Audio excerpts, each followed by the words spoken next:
So Hartmut asked me to give a talk on internet and human rights.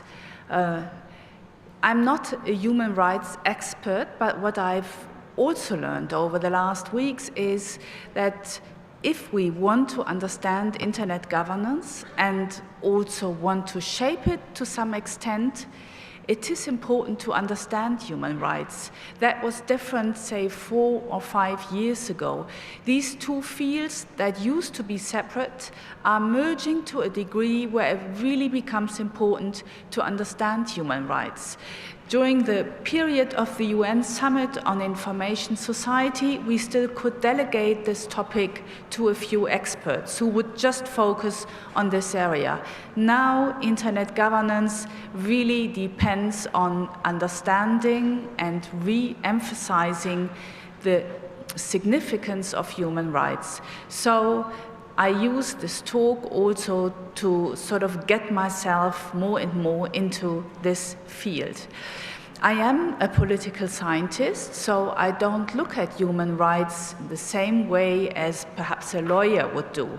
I look at it now from a perspective that I thought could be quite interesting, and that is from the perspective of dilemmata. I think that the development of the internet and our wish to exercise human rights run into a few, perhaps even a lot of dilemmata that are really hard to solve. And I picked a few and will sort of present some examples in order to make my point. So,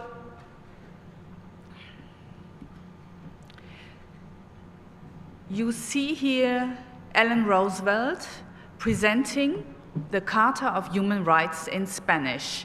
It's a picture that I can use because it is not protected by copyright, and the student who helps me putting together my presentation has become a real expert in finding pictures that we can use. Because although there is a human right called freedom of information, it conflicts with a lot of other rights. And there are people now who even claim that intellectual property rights are a human right. This is still an open battle to fight, and I hope that academia will win it and not those who lobby for stricter intellectual property rights. I will now start with giving you a list of those human rights that by experts are considered particularly important for the digital era. That's freedom of speech, obviously, right to privacy, freedom of information, the right to freedom of association, and rule of law and equality before the law. These are the ones that we focus on right now. I will now give you a few examples for the dilemmata that I see, that we are confronted with in our everyday life on the internet. What you see here, you probably don't know what this is, do you? Has anybody ever seen this before? This is produced by a company called 23andMe. It's a startup company located in California that specializes in DNA analysis. You can sort of contact this company, send this company a blood sample, and then they will do what they call analysis of part of your genome, and then provide you with what they see as your risks for certain diseases. In the beginning, this was a very expensive thing to do. To get the service, you would pay thousands of dollars. Then they attracted a lot of venture capital, and they improved their methods by sort of using only a very small sequence for doing this kind of analysis.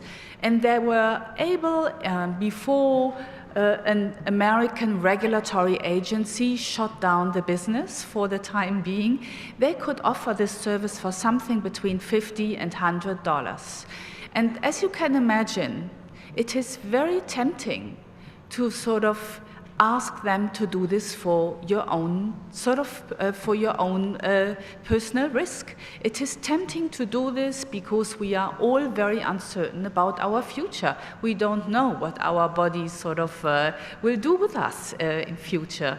So for that little amount of money, you can get this kind of analysis nowadays.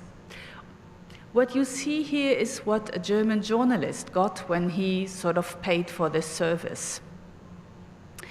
In any case, what he pointed out when he looked at this data is that you think you get more certainty about your future health risks, but what you get is only estimates, and you don't even know what these estimates are based on. So what he found out is that his attempt to reduce the uncertainty about his own future did not reduce the uncertainty, it just changed it a bit. So he would probably ask for a better analysis and pay again in the future when the technologies has sort of evolved a bit. This is one example I wanted to show you. Perhaps I should say 23andMe cannot offer this analysis anymore because an North American federal agency decided that it's totally unclear how they actually arrive at this data. They don't even do this themselves. They delegate this to another laboratory. And unless it's really clarified that these data are more or less reliable, they cannot offer this service anymore. But there are lots of other companies who offer similar things, particularly in the area of health. There is now a growing field called Health 2.0 that specialize on these kind of information. And the business model is that they collect your data, they probably sell it to pharmaceutical companies and offer you a service that you want because you think these kind of objective data will make your life more certain, which it probably won't. Here's another example I wanted to show you, and this is about what we call life assistance. All those with a smartphone know that we use information from the internet for all sorts of things. And since we consume so much information, we really become dependent on all sorts of devices and services that help us remembering things, help us ordering information, etc., etc. Now there is a company called Google, which is famous for a search engine that really tries to get into this business, collect all our data, and offer us certain services in return that we think we cannot live without anymore. It's again the same business model. They collect our information and give us a service for which we pay either with our personal data or for sort of low amount of money. What I think what we see here is an addiction to data craving. And it's not only the bad companies that try to seduce us, it's also that we sort of play along. We buy services like those from 23andMe. We use our smartphones to sort of support our everyday life. It's a sort of two-way thing. It's companies who use this data, and it's us who become dependent on it. So the dilemma, oh yeah, perhaps I should go back and say that chocolate is usually finished at some point. You start eating it, you want more and more, and usually chocolate is at some point gone. But with the data, it's infinite. It's sort of like a circle that goes on and on and on, which is, I like this picture, but it's perhaps not the best metaphor for describing the kind of dilemma we are facing here.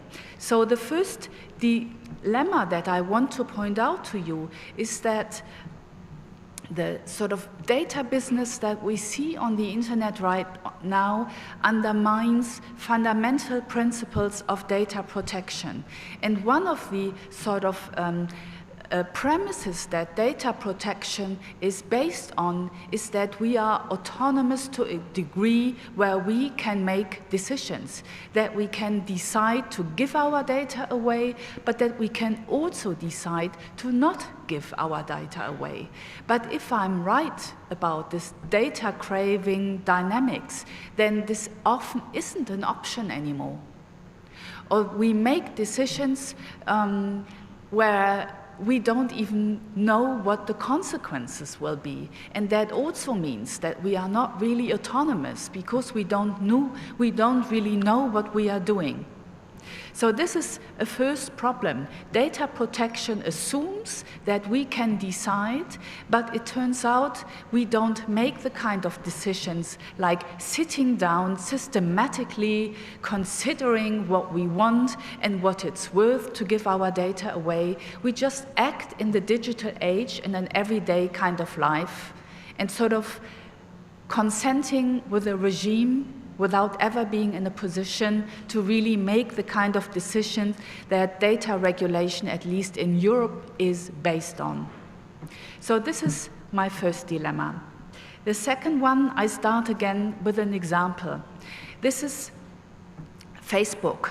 Facebook is one of the big, I would say, private premises where people on the internet meet, where they coordinate with friends, where they talk to family or other people they have met. Which means that our freedom of speech in the internet is very often facilitated by private companies. Most of the space on the internet is indeed offered by private companies. That has a lot of advantages. For example, this idea of freedom of innovation, you don't need to ask anybody, everybody can sort of try something new. We all know about this, but it has also some clear problems. It means that our rights, the right to assemble on the internet, the right to exercise our freedom of speech is sort of not guaranteed by the government on the internet, but it is sort of reinterpreted by terms and conditions of private enterprises. What you see here is an interesting case. Facebook, in its terms of services, decides what we can say, what we can show, and what we cannot show. And it turns out that there is a very strict policy, for example, about naked bodies or half-naked bodies. Facebook bans all pictures that show, for example, breastfeeding, because they think that their customers find it offensive to show a female breast. At the same time, there is a lot of really abuse on Facebook where people make fun about rape or threaten to rape women. And here, Facebook makes completely different decisions and says it's a matter of freedom of speech and we want to be tolerant, and they don't regulate that to the same degree as they would do naked bodies. That is, of course, their right as a company. They can decide what they want to display on their sort of private turf on the internet. But it clearly conflicts with our idea of freedom of speech. Now, the big question is, how do we actually reconcile these different things, sort of the rules defined by terms of conditions of private suppliers and our idea of freedom of speech? So the dilemma that we see, or that I see, is that on the one hand, the internet is a big enhancer of freedom of information and freedom of speech. Never before has any communication media enhanced, facilitate our rights to such a degree. But on the other hand, most of it takes place on private premises. So how do we deal with this problem? That, in my mind, is an open question that we really have to think about. There was, for example, some time ago, the idea to treat social networks, particularly those that are so big that you don't even have a sort of option going to another one, to treat them like public utilities, meaning you as a government would regulate them the same way you would, for example, regulate the provider of electricity or water. So that was a debate. Is Facebook, is Twitter, and similar networks, do they have a similar status as public utilities for our everyday life? And should we therefore set rules either on a national or on an international level to sort of reconcile these problems between private terms of services and our human rights? So this is the second dilemma that I wanted to point out. The third has to do with cross-border information flows. As you might have heard, there have been a lot of free trade agreements over the last years.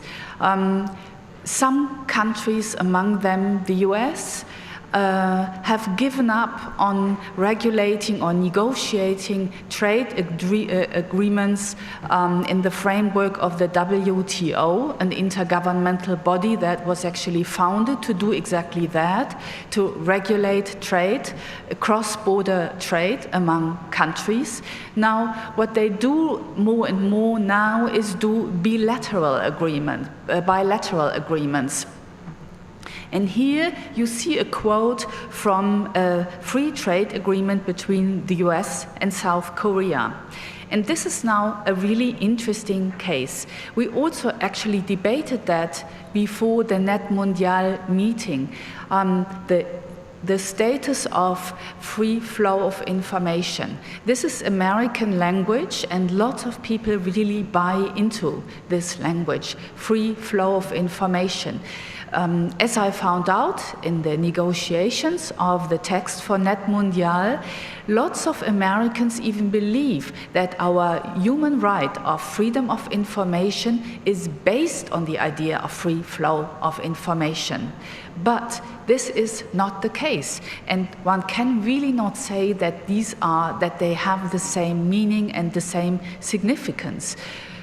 Freedom of information confers a right to the individual, and it also confers certain obligations to the individual, to the government, and the same is true for the right to privacy. It is a right that we as individuals have, but it is also an obligation. Thank you.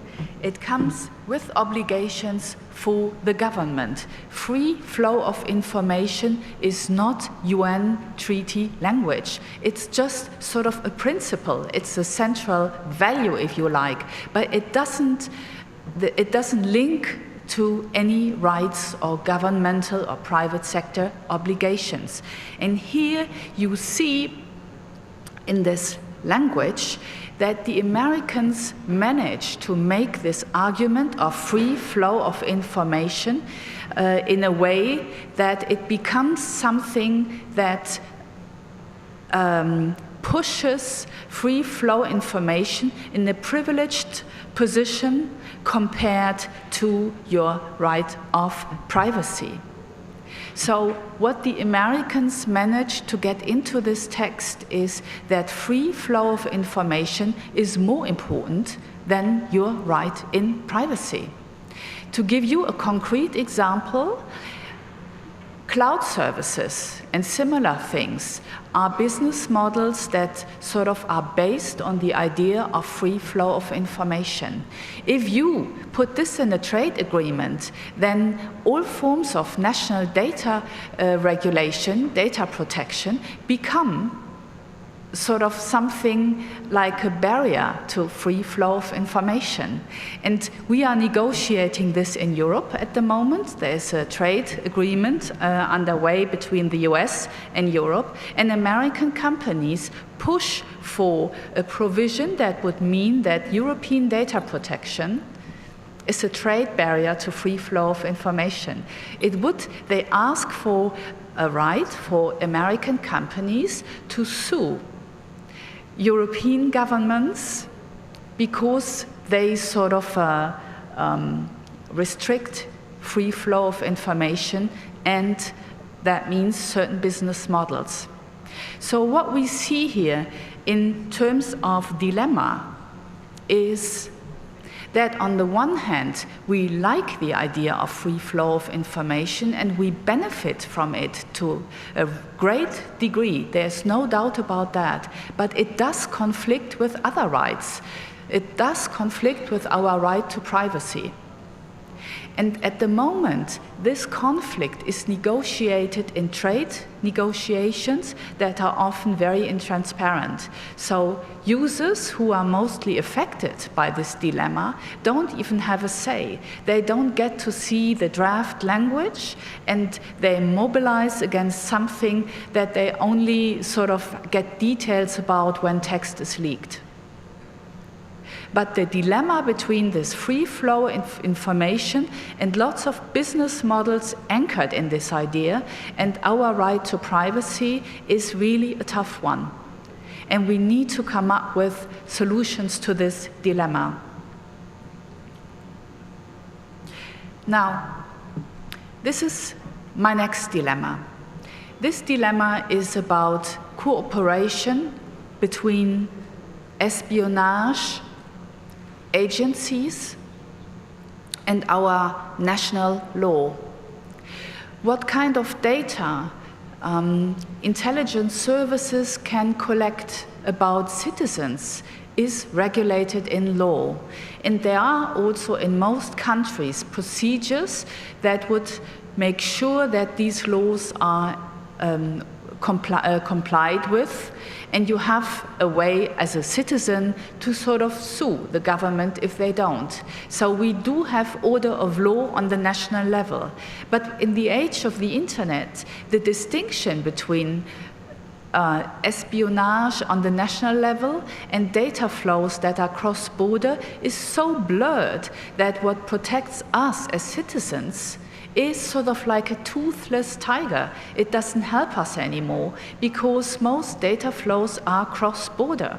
And laws, most laws that regulate intelligence service, they do distinguish between their citizens and foreigners. The most extreme case here are indeed American legislation. American legislation explicitly doesn't protect foreigners. All their laws to sort of regulate data collection by intelligence services only applies to American citizens.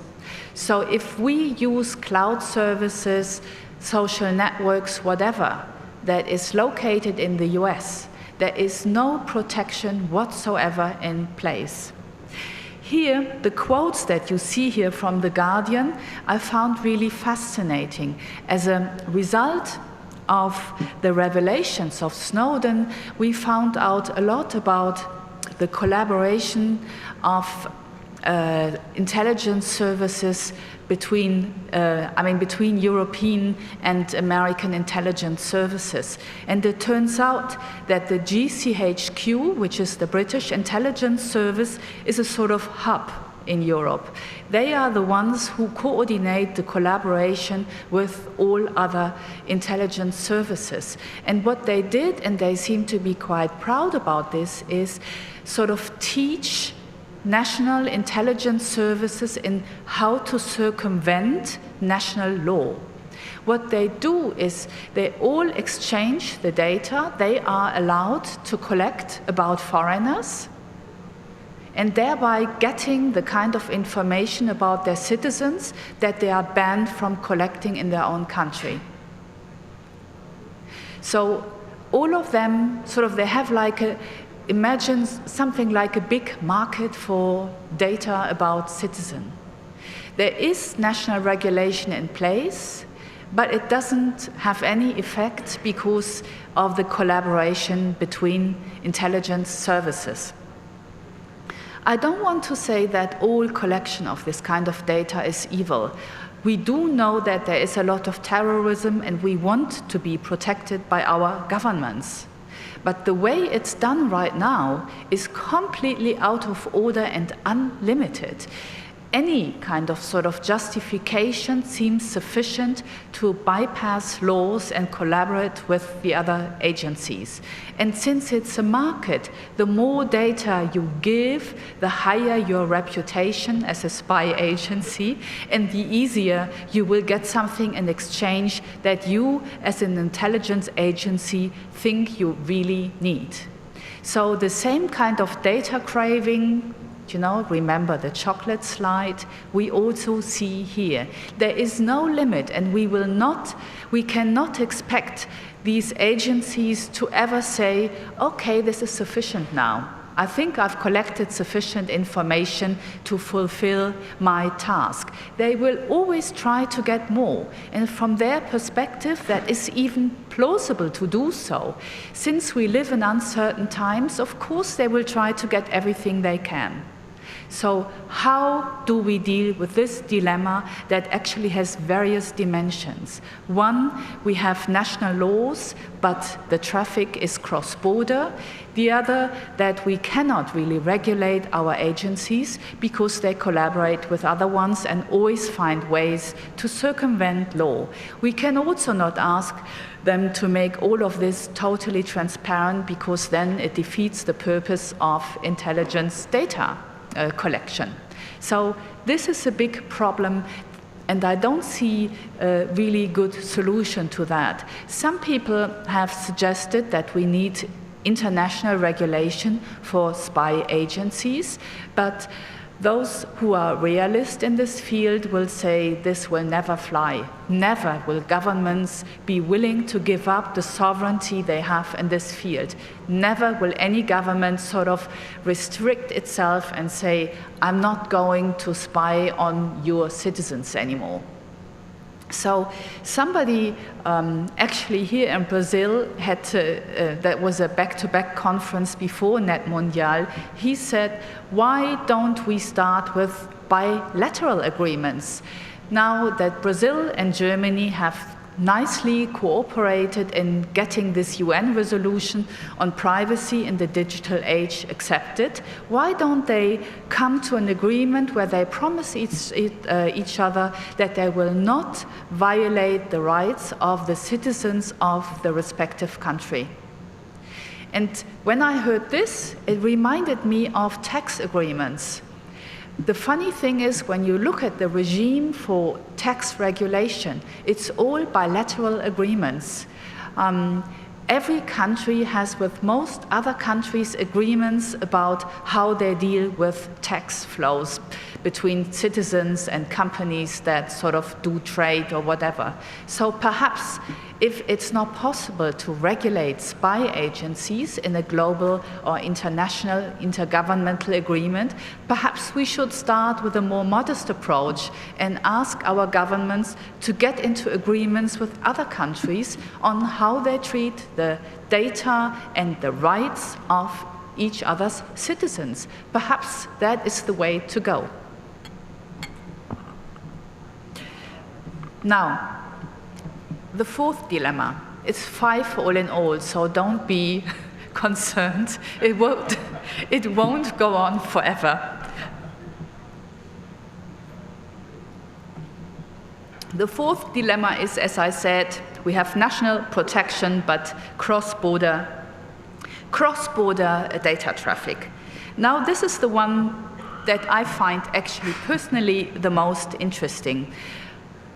When you think about it, what made the internet grow so fast is that a lot of services we get without having to pay. We can't even imagine paying for a search engine. We just expect it to be there to our service. We also don't pay for Facebook. This is what helped it to grow to such an amazing extent. And the same is true for, say, your email service and other services that we use on a daily basis on the internet. Let me tell you, there were other options under consideration. The ITU and other intergovernmental standard-setting organizations, they had devised in the 1980s an email service where we would have paid. The idea was to treat electronic mail the very same way we use postal mail. They wanted us to charge by words, number of words, and by distance. So it could have come totally different than what we have right now. We could have had a service that is regulated by our national regulatory agencies and that would have been charged. And can you imagine that the internet would have ever grown to such a degree? No. And now this is the dilemma I want to point out to you.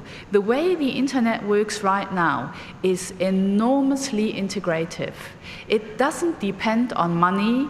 It depends, of course, on infrastructure, but you don't need an enormous income to use a search engine. So freedom of information is really facilitated by a business model that takes all our data. We pay with our data, and as my student with whom I discussed this presentation pointed out, even people who are poor can sort of pay with their personal data. So the kind of business model doesn't discriminate against people without money. Everybody has personal data to give in exchange for a service that we all want. So how do we deal with this problem of data currency? That we want an internet that has very low thresholds so that we can use all the services, but we hate the idea that we pay with data. There is, you see here and there, alternatives, options like you get a sort of email service where you pay a small amount of fee. There are more and more cloud services, for example, where you pay and the service provider promises in exchange that your data won't be abused, that they won't be traded with third parties, etc., etc. But make no mistake, these are elite projects. These are not sort of mass, as they don't scale in a way that many people would be willing to make this deal, have their data protected and pay in return. So this is, I think, actually one of the biggest problems I see at the moment. And I don't even see a right address who would actually be able to solve this problem on our behalf. So here is my summary of the dilemmata that we face. We have clearly an incongruence between the internet as a global common good and individual interests of various sorts. And those interests are legitimate. I don't want to say they are sort of illegitimate or even illegal. Companies, of course, want to make a profit, and the internet offers lots of opportunities to do so. But in many respects, and the same is, by the way, true for net neutrality, the individual interests that we see on the internet don't don't protect the internet as a common good.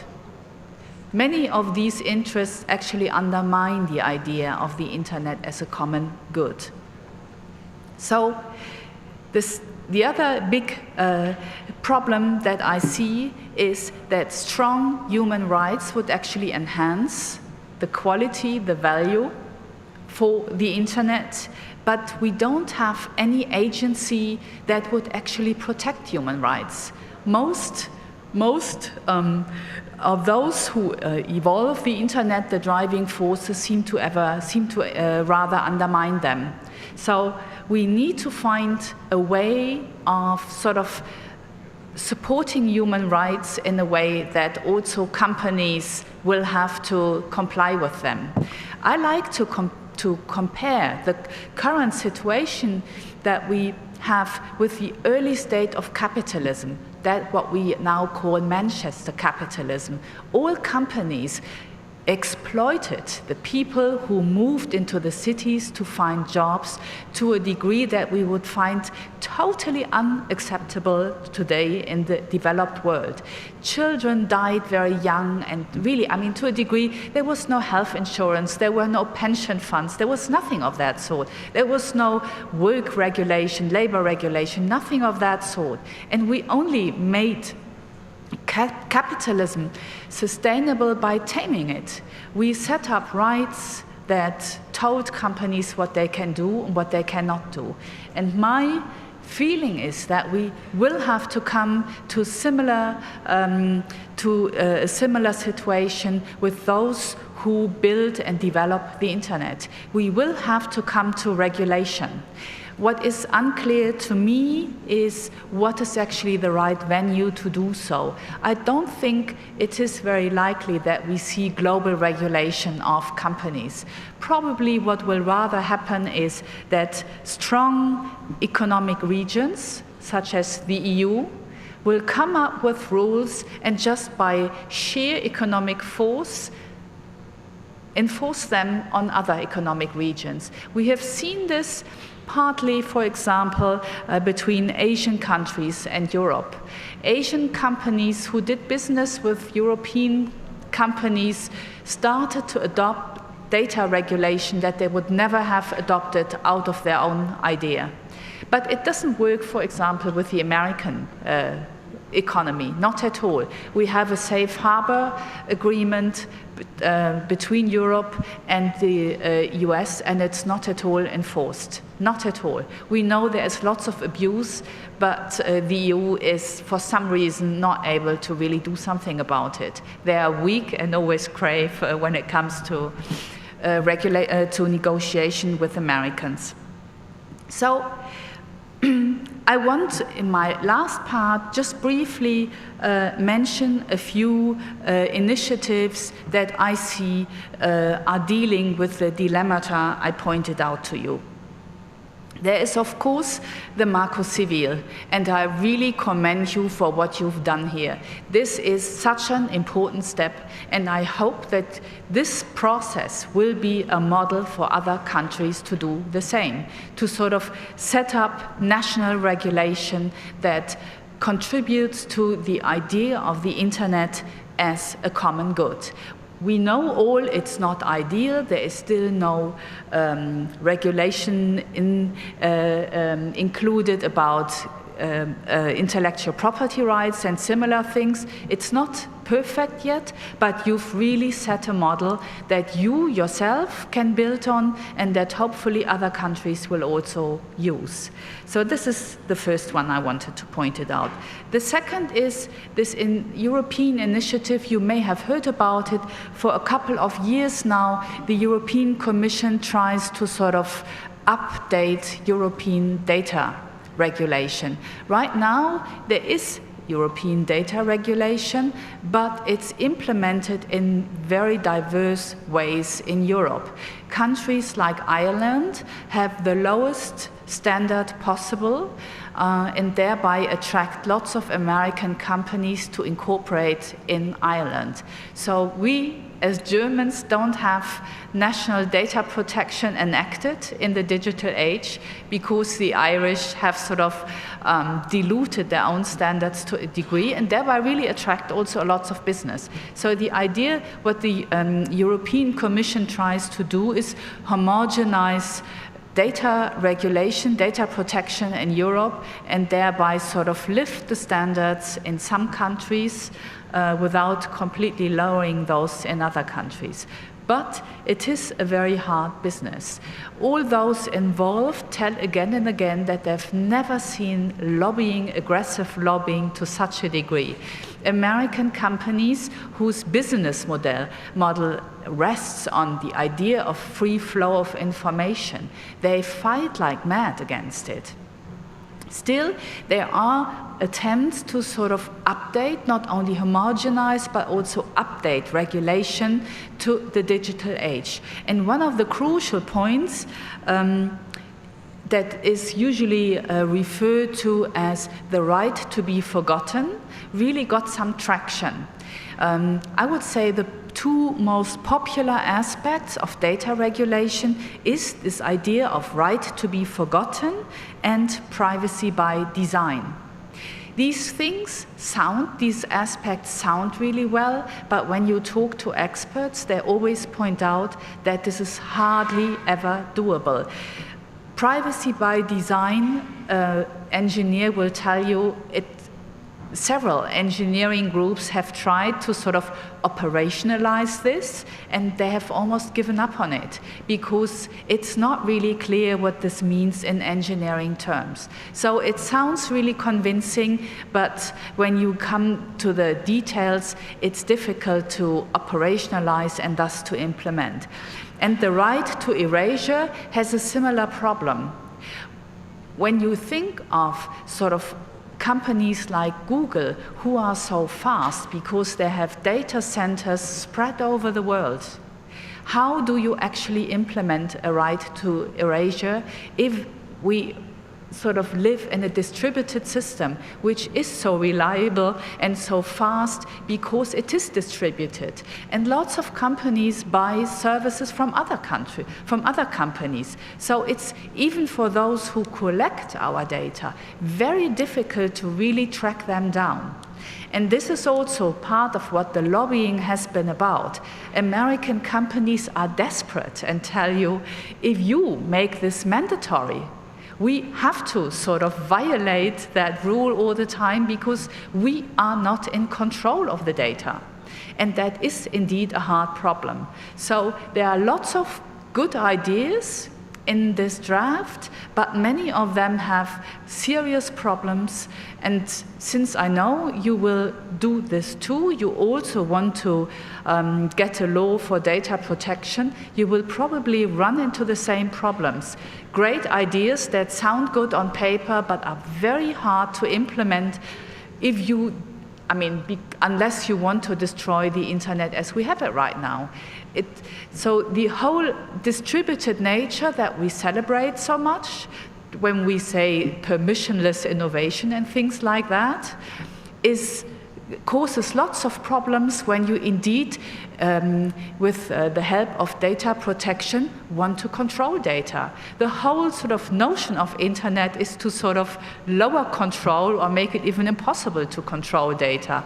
But data regulation sort of rests on the idea that you can regulate and control and track data so that users have the right to decide what happens to their data. There is, if you want, again, a dilemma already implied in this idea.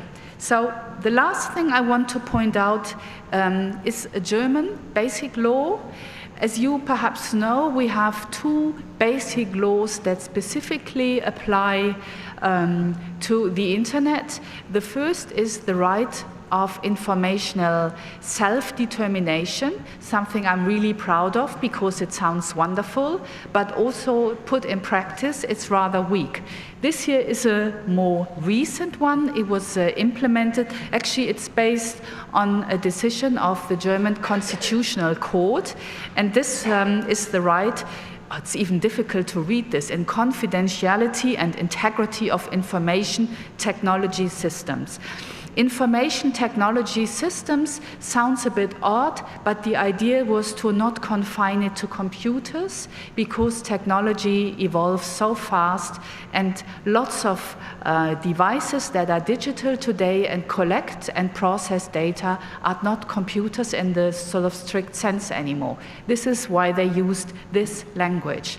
Now, the basic idea behind this is that our basic laws protect your home. They sort of give you rights against intrusion, but we don't have such a law with regard to computers. But computers nowadays have so much information about ourselves that protecting your computer is similarly important, equally important as protecting your home against arbitrary intrusion. So the idea was to create an analogy for the computer age. It has been implemented, but for some reason it is the significance, the practical significance is still minor. It's a bit unclear because it's a very progressive law. We haven't seen any other countries picking it up, and it's also not much used yet in German regulation. So my last slide, what needs to be done, this is just a sort of small selection of things.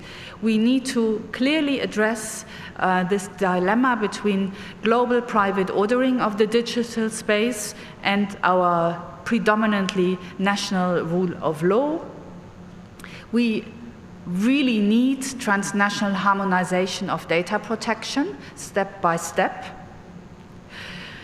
I think we need a regulation of secret services, of what they do, wherever the right venue is to do this. And another thing that I find very important, because the significance of trade regulation for the digital age is clearly increasing. It is an important instrument between countries to sort of introduce regulation for the digital age. We need to get more transparency in cross-border trade regulation so that we as citizens can exercise our democratic rights. That was it. Thank you very much.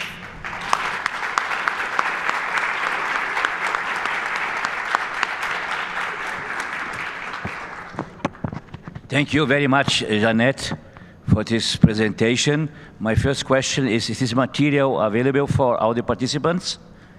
Can we have this? Yes, of course. Okay. Of course. Todos nós teremos acesso, então, a essa apresentação. O material será colocado à disposição. Nós estamos com tempo muito avançado. Uma pergunta, duas perguntas rápidas, se tiver. Aqui na frente, o microfone, por favor, aqui no meio. Aqui no meio. Levanta, por favor, para a gente... Seu nome, sua entidade e a pergunta. Meu nome é Braulio Borges, eu estou aqui pela Universidade Federal de Juiz de Fora, Minas. A minha pergunta é a seguinte: a senhora disse em um determinado momento que que os governos hoje estão sujeitos é o contrário, que as mídias sociais estão sujeitas aos governos. E a minha pergunta é: elas não seria o contrário? Os governos, as soberanias, não estariam sujeitas às forças das mídias sociais hoje em dia? Essa é a minha pergunta. Do we want to collect questions or shall I just directly... Mais alguma pergunta? Aqui na frente. Aqui a segunda pessoa. Isso. Por favor, nome. Pode ser direto em inglês se quiser, não há problema. English or Portuguese? It doesn't matter. Oh, English I prefer, of course. But Okay. Whatever you like. We have approved, in English, we have approved, you told us, you saw, nós aprovamos a lei de neutralidade de rede que está dentro do Marco Civil. Eu vi no seu último slides que você tinha algumas considerações ou críticas sobre neutralidade de redes. Ele é muito debatido nos Estados Unidos. Eu queria que você desenvolvesse, em geral, evidentemente a nossa lei ainda vai ser regulamentada, as suas observações críticas sobre neutralidade de rede em geral.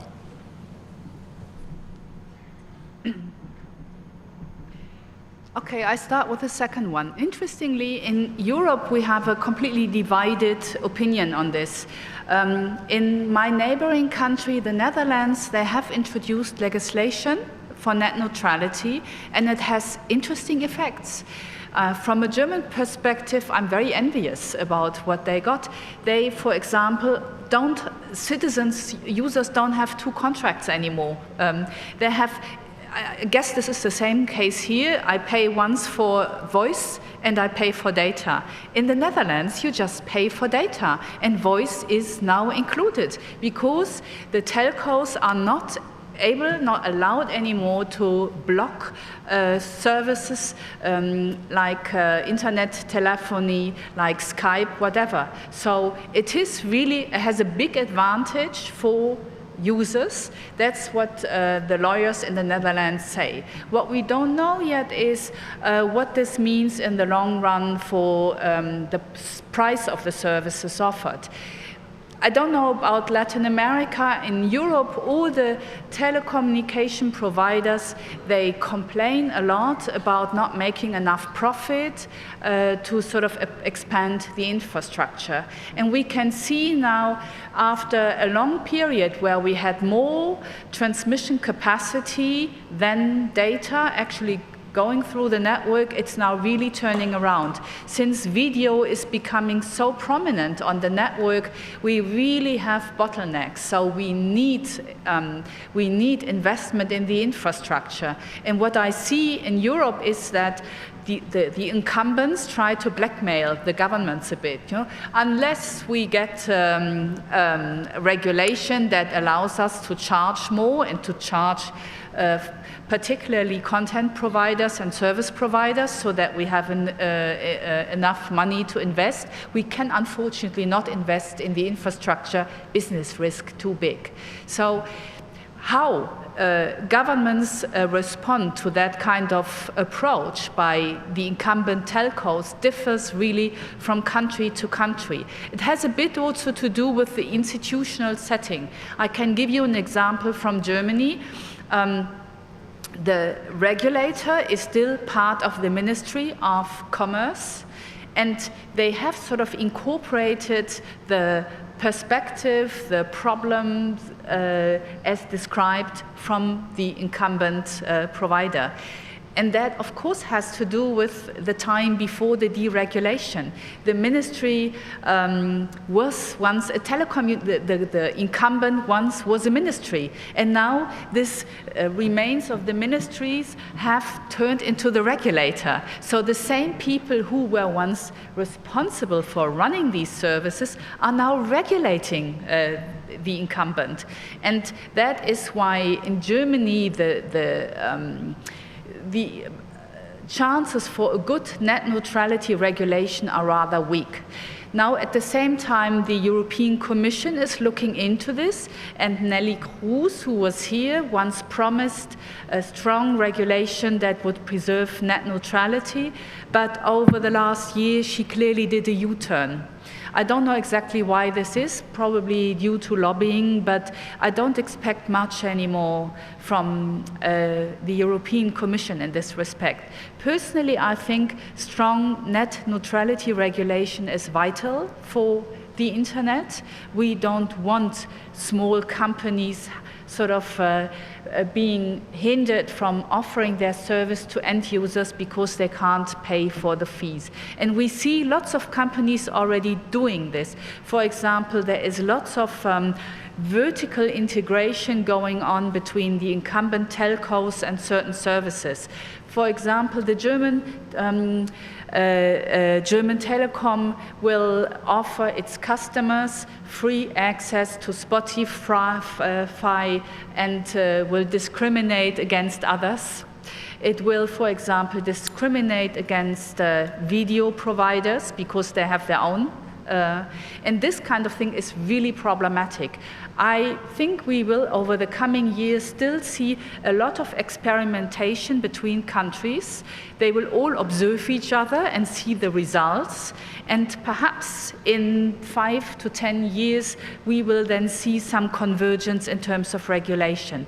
But one of the, I think, critical problems is that we don't see what we are. We can see what we lose, but we can't see what we never got because of bad regulation.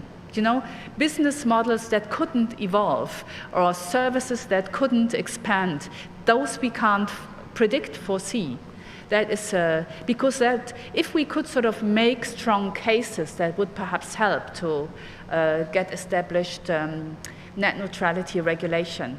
But the telcos have sort of a closer link to the regulators in Europe than the users. So now regarding the question of sovereignty and social networks, what I meant to say is that we have rights as individuals and they are protected by governments, but the problem is that on the internet these rights are sort of reinterpreted, adapted by the means of terms of services by private companies. That is the problem. I'm not saying that these companies are against human rights necessarily, but of course they want to have the freedom to interpret human rights in their own ways. And there is another aspect that I perhaps should mention.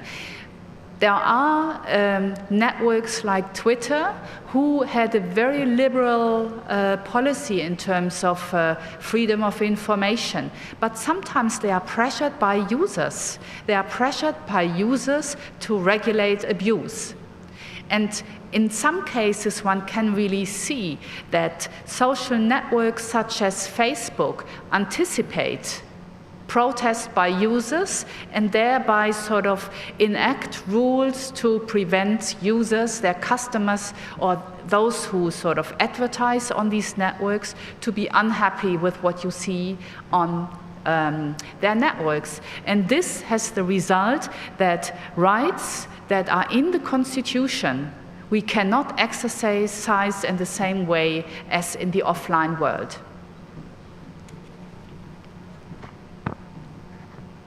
Ok.